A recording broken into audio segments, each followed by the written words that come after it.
This is a piece of a poem I made for television. I used to make television programs for the BBC and Channel 4.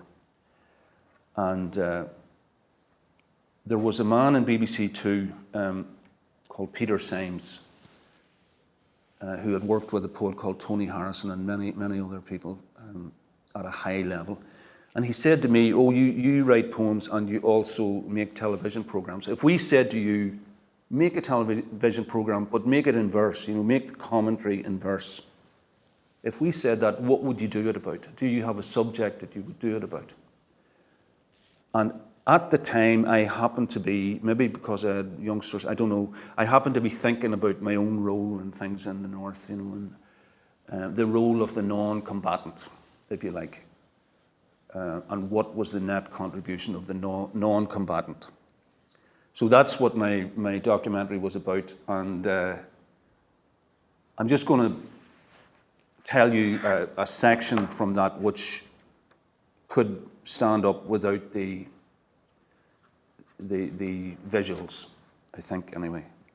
And I haven't handwritten this because it's while long, but it's in the book. All the others are handwritten. So this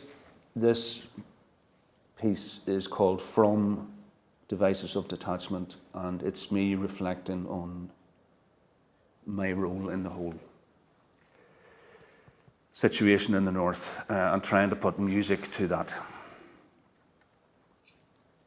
I'll just put these on in case I forget some of it.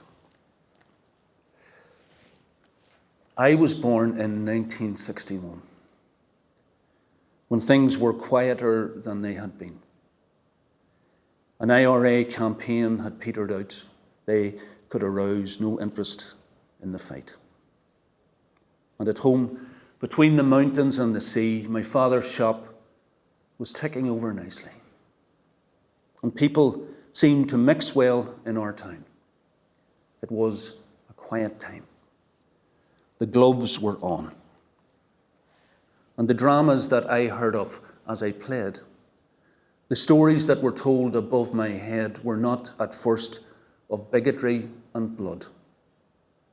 There was a coalman who had disappeared without an indication or a word. His car abandoned on a harbour road. It was like something out of Hollywood. But when the movies really came to town, it was like nothing we had ever seen.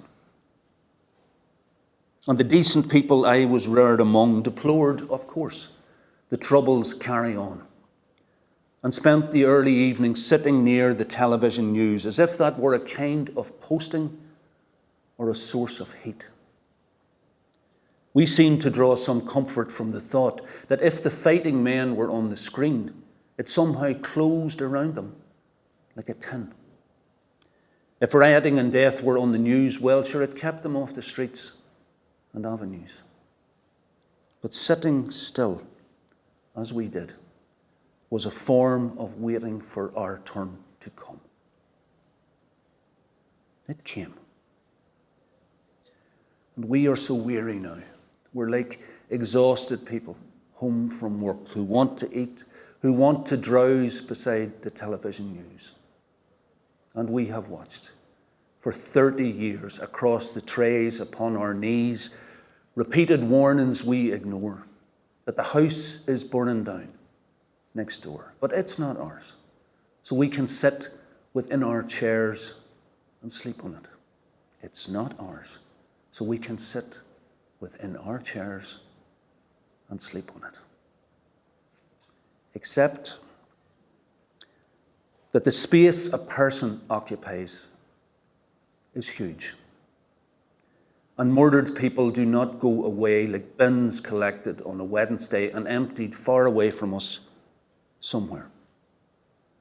What's nourished by our silences lives here, in graves, the cold rooms of forgotten things, in these, the warehouses of our sufferings. It is a tribute often paid to us that we have coped with everything that's come. But we have coped too well. the heart is numb. And other people's sorrow falls like rain upon a window or a second skin that has grown across the mouth and eyes and ears and has been called resilience down the years. But what are we? No, what am I to do? Did I not try to march a mile with you?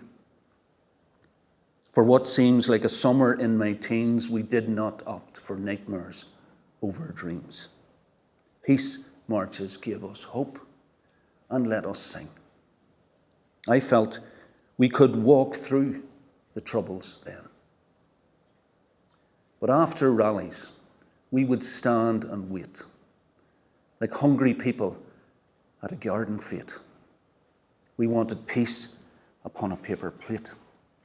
We wanted someone else to dish it out. And I felt that peace could come here like a song that carried all before it, and I was wrong. There's so much pain that can't be sung away, that goes untreated, that is even stored as if it were an heirloom or reward. We hold it in our hearts. We guard it well. It is the hidden treasure of my people, the wealth of suffering that we have met.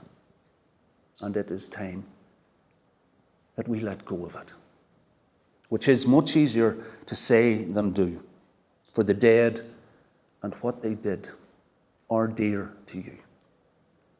But we will incubate within our graves the virus that has torn so many lives if we don't lay our sense of hurt to rest, if we do not attend the living first.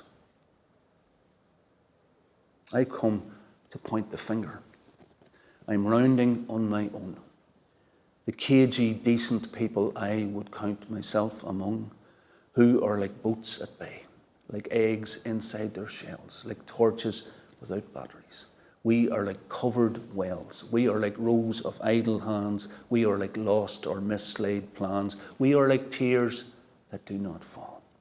We are no fucking use at all.